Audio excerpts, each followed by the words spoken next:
A Marleja é hoje conhecida em muito sítio, não é só pelas altas temperaturas que fazem aqui durante o verão, mas é também pelo bom vinho de telha que aqui se produz.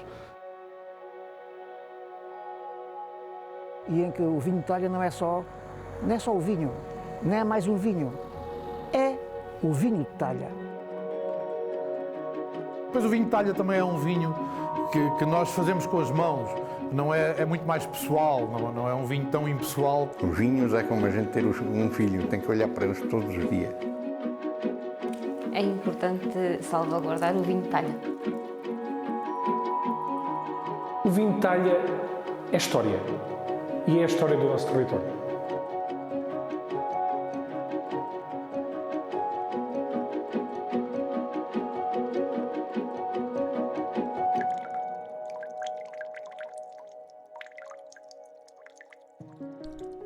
Com mais de 2000 anos de presença na nossa região, o vinho de talha, herança mais visível da presença romana na região, está intimamente ligado à nossa história, à nossa cultura e à vida.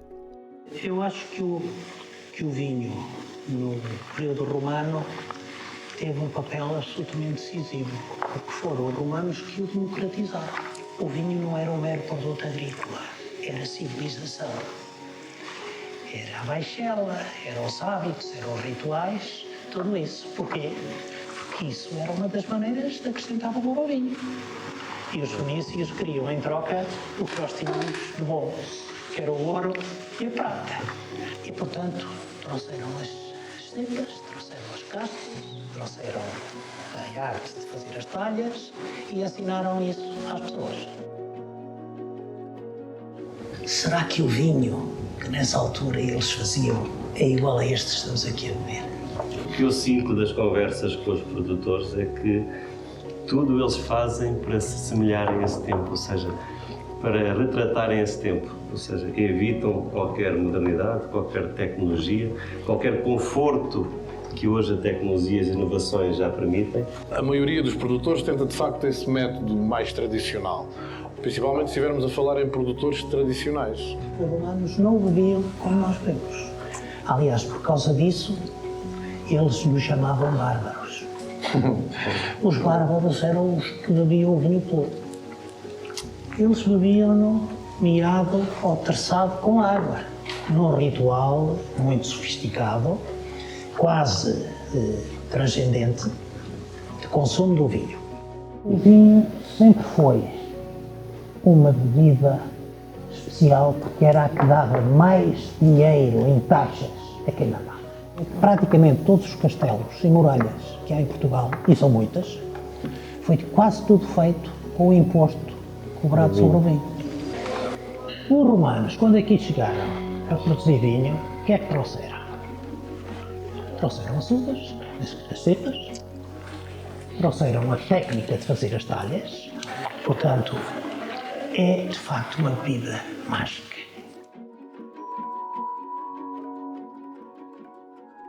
Mas será que uma prática milenar como o vinho de talha é compatível com as exigências do mercado atual? Claramente que sim.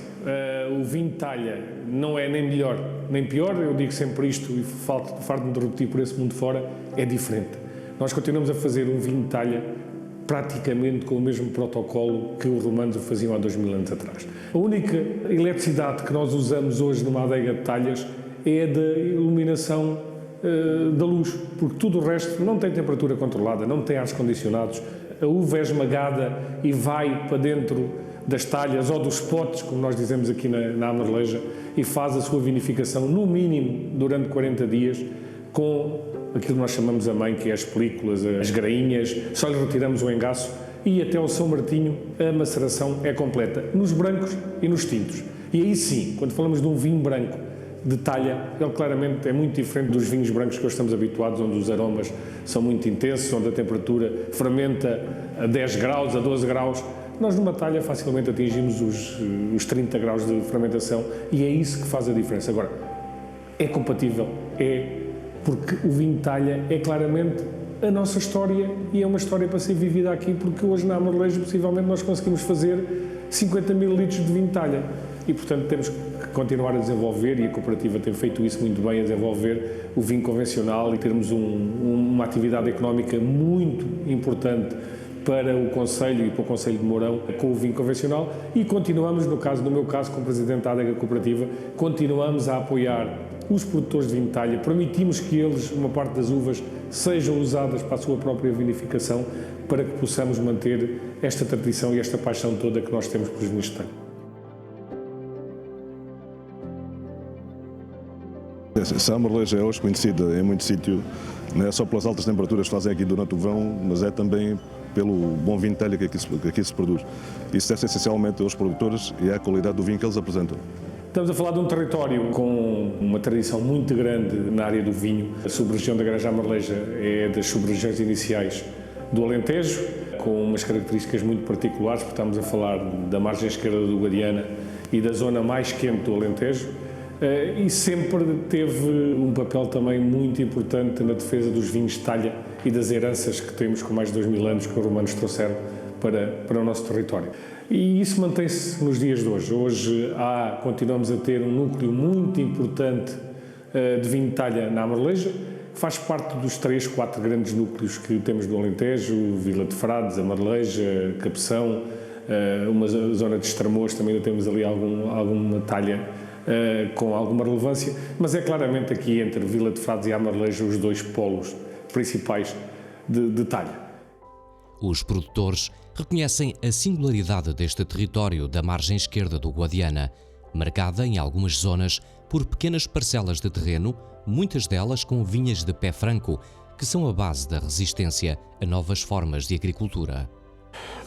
E depois também tem um solo muito derivado de xisto, mas também, como diz o professor sempre bem, o Guadiana andou aqui em algumas destas zonas, ele não correu sempre pelo mesmo sítio e depositou muita areia, às vezes até uma areia grossas, areias grosseiras, que de facto a vinha também era uma cultura que sempre se aproveitava o pior terreno e era considerado os terrenos de areia, às vezes até terrenos com cascalho.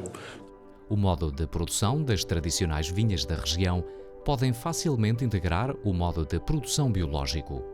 Mas há trabalho a fazer, particularmente na defesa e preservação das castas autóctones da região, como é o caso do Moreto, face à proliferação de novas castas, muitas delas exóticas. Nós, os nossos vinhos e as nossas uvas, vamos lá. Pois, eu Pereira... 80%, até talvez os 90%, podemos considerar biológico. E de facto temos aí uma série de vinhas que praticamente não levam tratamento. E quando levam tratamento, muitas delas é um enxofre, ali na altura da floração, que até é também um nutriente e que ajuda muito na floração e em termos de oídio anula qualquer hipótese, e um cobre ou uma calda bordaleza que também é muito tradicional, que resolve os problemas do oídio. Nem é preciso esses produtos lá XPTO, que em determinadas vinhas modernas aquilo é um cocktail de produtos químicos. As castas tradicionais estão muito adaptadas, tal como este nosso Moreto e esta nossa Diagalos, estão muito adaptadas ao clima da região, do local. A ameaça das castas é uma realidade, porque hoje em dia há 20 ou 30 castas internacionais em todo o mundo que estão espalhadas por todo o globo. E nós que temos centenas, temos mais de 230 só nossas, também importamos essas, estrangeiras. Até aqui no Alentejo, até aqui na Amareleja já há Syrah e já há Cabernet Sauvignon e outras castas. E Alicante Boucher. E, portanto, a globalização é sempre um risco. Mas eu estou bastante otimista em relação à preservação das castas antigas. O futuro são portas do passado que se voltam a abrir, muitas vezes. Há este gosto pelo que os antigos fizeram e estamos a retomar estas castas, mas também tem que haver um incentivo, tem que ser pago, bem pago, comunicado, promovido, para que todos em conjunto possamos preservar esta casta.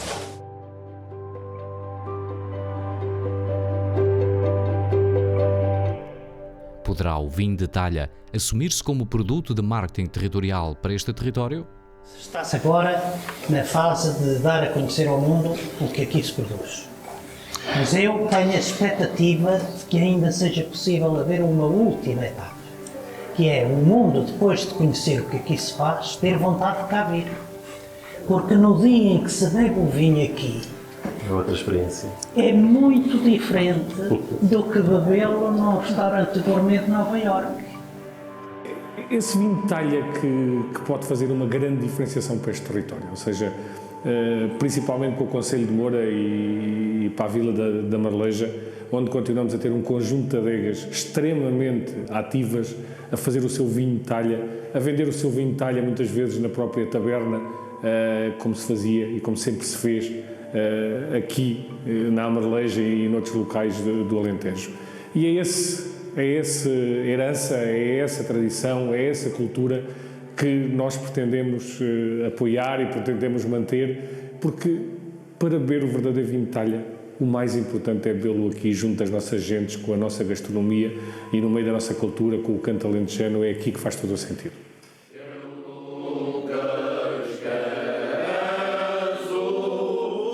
O vinho de talha da Marleja significa cultura, significa tradição, significa vivências. Porquê? Porque o que faz a diferença é a diferença. E os vinhos de talha são a diferença. Não há vinho de talhas repetidos. Todos são únicos e irrepetíveis. Isto conduz a que os provadores de vinho, cada vez que provam um vinho de talha, provam uma obra de arte. Comecei a fazer, o meu avô fazia, mas pouquinho. O meu avô fazia só vinho para casa. Mas o meu avô tinha um bocado de vinha grande, que nesse tempo vendia-se a uva para a mesa, e o refugo da uva é que se fazia o vinho. E pronto, eu comecei a gostar. Depois eu fiquei sem pai com 20 anos e tive que começar eu a ser o agricultor e a ser o gerente da agricultura e a trabalhar. Depois, ao fim de 2 anos, comecei a fazer vinho. A minha mãe, noutros tempos, a minha mãe veio viver para a casa de um irmão do pai dela e eu nasci já ali. Era o meu padrinho Zé Mante, que era já esta adega veio do avô dele, do pai dele, e ele fazia vinho à altura. Eu, em miúdo, vinha para aqui, andava aqui com ele e ajudava, e fui a pouco e pouco aprendendo, desde os meus 12, 13 anos. É franco, aquelas antigas, podada à moda romana, é um património cultural tão importante como uma igreja antiga, ou um aqueduto. Com todo o respeito por... Sim. Portanto, é um património... é preciso interiorizar o conceito de património muito mais vasto do que pedras antigas ou obras de arte. Não, as talhas, as vinhas antigas, tudo é património. Herança geracional, feito com as mãos, objeto de paixão e orgulho.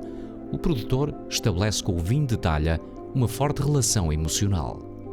Mas, de facto, a questão de talha é algo que nós temos muito carinho, porque faz parte de nós, da nossa região e da cultura, da nossa cultura, faz parte. E depois o vinho de talha também é um vinho que nós fazemos com as mãos, não é muito mais pessoal, não é um vinho tão impessoal. Todos os dias estou com ele dá-me boas notícias às vezes, outras vezes dá-me mais notícias, mas de facto todos os dias estamos aqui e de facto é um momento de reflexão, quase que até o momento do desanuviar do stress que aquela vertente mais industrial nos dá, e quando chegamos aqui é tudo muito sossegado, muito calmo, porque este vinho acaba por... nós estamos com ele, como estamos aqui a ver, temos aqui datas de 6 de 9 de setembro, 6 de setembro, e este vinho eu todos os dias estive com ele, todos os dias estive aqui perto dele, todos os dias acabei o meu dia aqui, e isso, claro, criamos uma ligação quase pessoal e torna-se parte de nós, não é?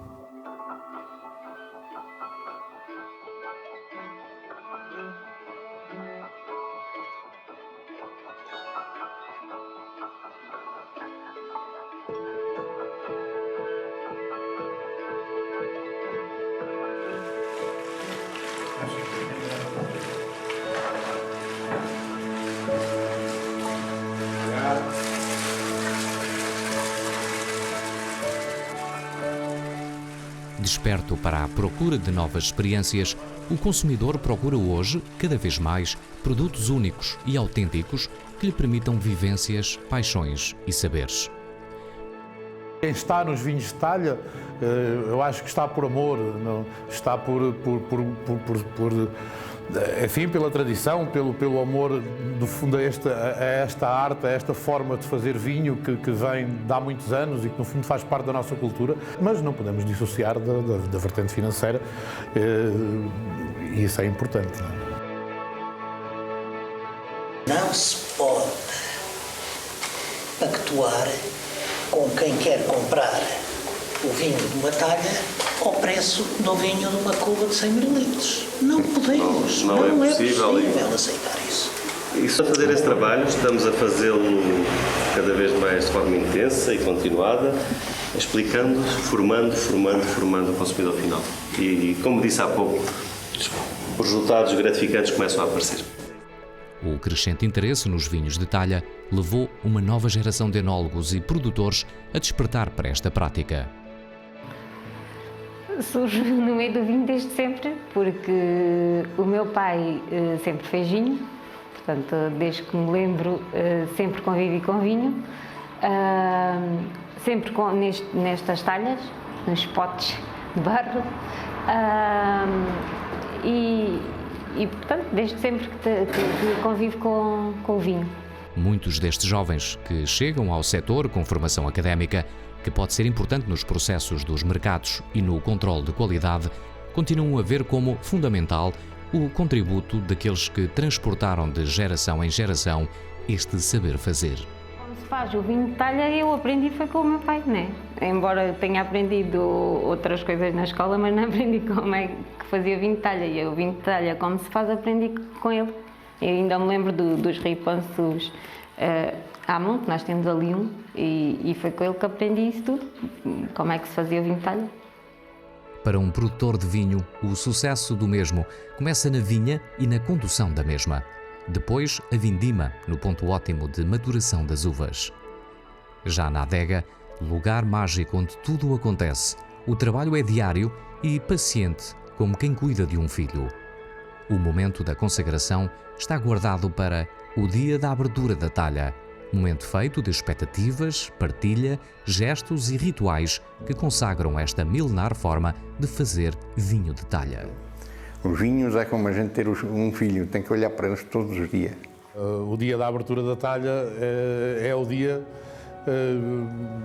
desde logo, de avaliarmos todo o trabalho que foi feito durante todo o ano.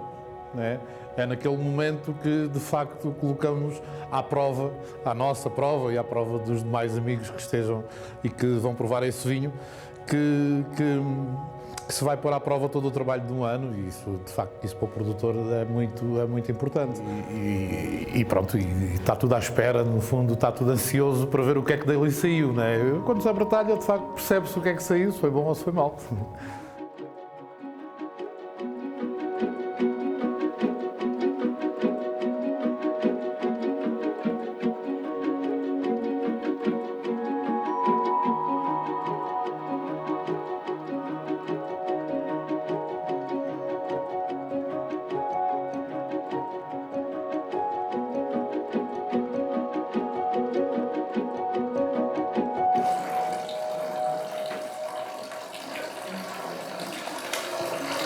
Voilà, très bien.